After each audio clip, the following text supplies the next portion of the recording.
Welcome to another episode of the J&J Sports Podcast. I'm your host, Johnny, aka Jay Froner, along with my co-host, Mr. Joe Montecavo.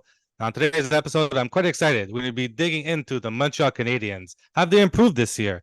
Are they a playoff contender? Now, Joe, clearly I'm the fan, but from your point of view, what have you seen so far this year from the Montreal Canadiens? Not the Habs fan. You clearly are right here. Yeah. But I would say the Habs have caught my surprise to start the year at 7-6-2. They got a big win over the Boston Bruins on the weekend. But now again, here as we just look back at like the last 5 seasons of the Montreal Canadiens, are they just catch lightning in a bottle to start the year? Are they just playing good at the start?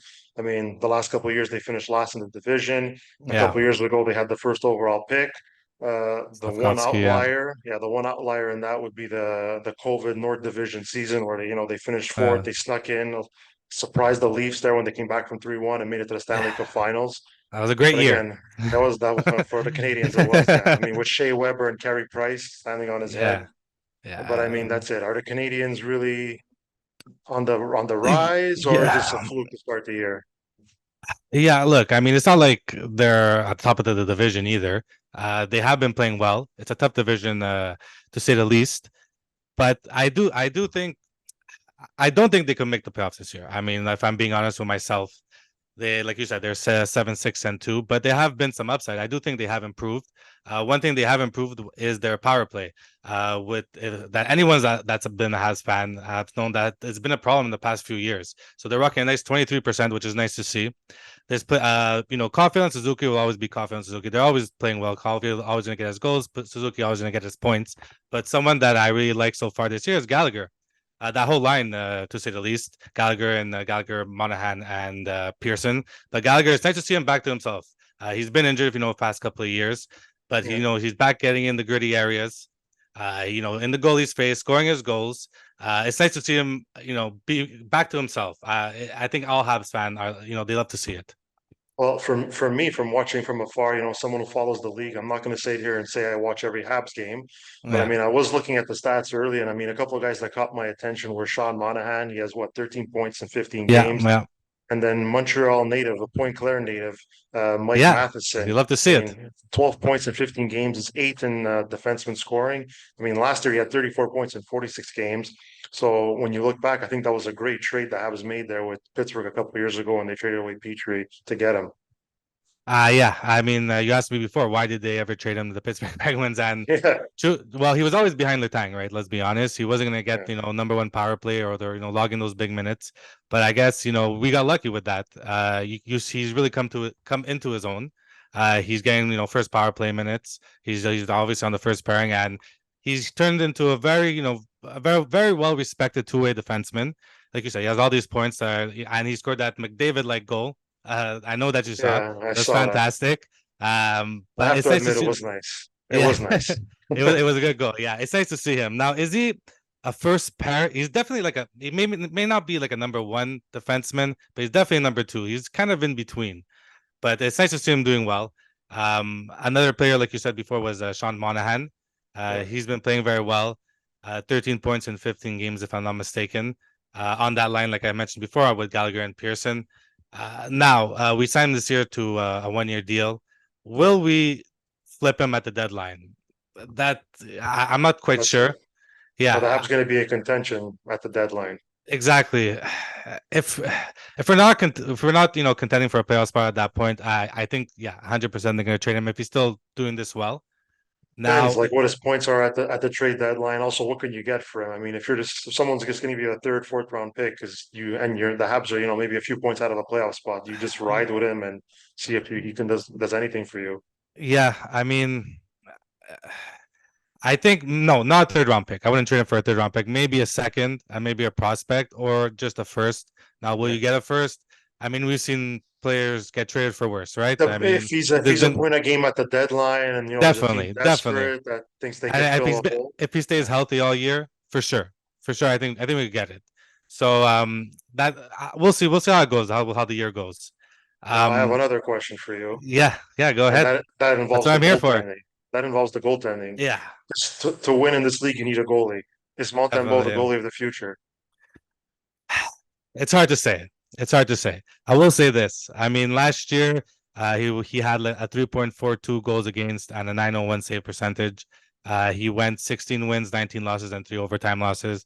It didn't look so good. He looked shaky in nets. He didn't look comfortable. He looked nervous all the time. I mean, he is French Canadian playing for the Montreal Canadiens. It's hard. It's a difficult market to play in. Yeah, It's obviously Montreal, Toronto. All those markets are hard to play in. You're always under the microscope. But I think this year he looks definitely more comfortable. I mean, so far he has a 2.89 goals against and a 905 save percentage, coming to his own at 27 years old. It's hard to do as a goalie, especially in my opinion, goalie is a very one of the hardest positions on the ice, if not the hardest position. It yeah, takes for a lot. sure. It takes longer to develop. Carey Price wasn't that good when he first started off. Either. I find around this age, between 25 and 30, I find Yeah. goalies that's when they start showing themselves. Are they a starter? Are they a fringe starter? And to answer your question, I do think he can be. I do think you could win with him if that helps. If answers your question. Like I said, he looks calmer in that. The last 5 games, he had a save percentage of over 915 in all the games except for the St. Louis game, and he went as high as 957. So I'm happy to see him doing so well. And like I said, it's hard to do it in this market. I mean, we saw what happened to Jonathan Drouin. But Oh yeah. he reminds me his demeanor. Yeah, his demeanor reminds me a little bit of Kyrie Price. I mean, I'm not gonna compare him at all, but he looks as calm as Kyrie did. And like I said, you need that in your goalie for sure. What uh what prospects have caught your eye right now in the L- Habs system? Who Yeah, who I who mean, can make an impact like next year, the year after, yeah, and the look, we like? have an abundance of prospects. We could make a video of just talking about them. I mean, in my opinion, other than maybe the LA Kings, I think we do have the second best prospect pool. And yeah, one person that I think that can make an immediate impact is Joshua Roy. Uh, all Habs fans are excited about this guy. He dominated in juniors for 5 years, getting over 100 points. And now this year, he's playing in the AHL for the Laval Rockets. And so far in the first 12 games, he has 7 goals, 9 assists for 16 points, well over a point per game.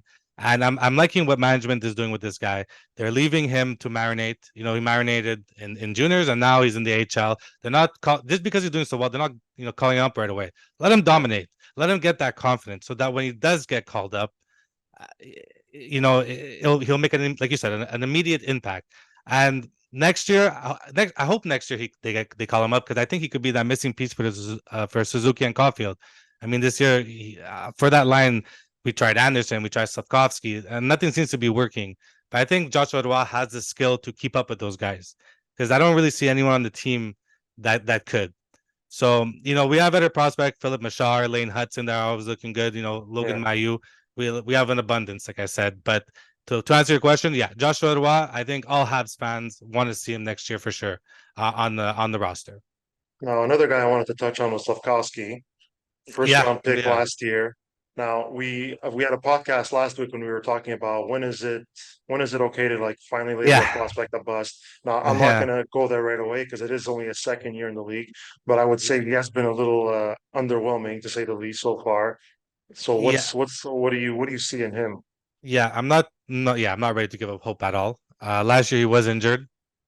He was injured from, I think, more than half the season. Okay. This year, yeah, this year his first game was incredible. I think the first game he played of the season was his best game I've ever seen him play. Yeah. Now, I wouldn't give up on him just yet. He needs a couple of years. But yes, no, I'm not liking what I see from him so far. He looks like, deer con the headlights out there. He's a big body. He's a big body Yeah, for sure. Yeah. it's gonna take time for him to get used to it. He has so much raw potential. I mean, like it's rare that a guy that big, that's I think he's 6'3", almost 250, maybe a little bit under. But yeah, I do still have hope for him. I'll definitely gonna give him a couple of years, but no, to answer your question, I don't like Yeah. what I'm seeing so far. He's shooting the puck, but he's not creating a lot of chances, I'd say. You know what I mean? He's not He's giving his line mates any chances, He's a but first he's still round. He's a young. first overall pick. Yeah, Yeah, he's a first yeah, overall pick. He doesn't have a longer leash. He doesn't have a longer leash. Hopefully, he yeah, doesn't turn into a definitely. Neil Yakupov. No, no, well, yeah, I hope not. But no, like there's still potential there. There's still, like, there's shades that you see that he can make an impact on the team. Now, is he going to be, a point per game guy in the future? That I don't know, but Yeah. so far, I think he could get us 20 goals. That's for sure. I believe that he could do that. But Okay. yeah, you never know. Like I'll give you an example for Kotkaniemi. His first year, he did do have a pretty good rookie season, but we only saw now after a few years how he's doing in Carolina. Yeah, he's doing a He's lot pretty better in much, Carolina now. you Well, know they're what I also a mean? lot more talented than the Canadians are. Yeah, but So I don't that know if, helps. yeah, yeah, definitely. But like, I still think it's gonna take a couple of years before we see anything from Slavkovsky. That's for sure. And also these like European young guys who come into the league, like it's a lot easier to play in Carolina than it is to play in Montreal. Yeah, So but he just there likes. to, yeah, I think he likes the spotlight. I think he thrives in it. He's not. It doesn't. He doesn't shy away from the camera. You know what I mean? Like I don't think that's bothering him. I think it's just more he needs to get confidence. He needs to score more goals. He needs to create more chances, and I think that comes with any athlete. You sometimes you lose your confidence. You don't score in a couple of games. It's hard, especially like we said, he's young, so he could only get better. That's for sure. Now that pretty much concludes our episode today. I mean, the future is exciting here in Montreal. Can't wait what we see next. Now, as we will they be contenders? I personally think not, but I'm always optimistic. So hopefully they can make a playoff push.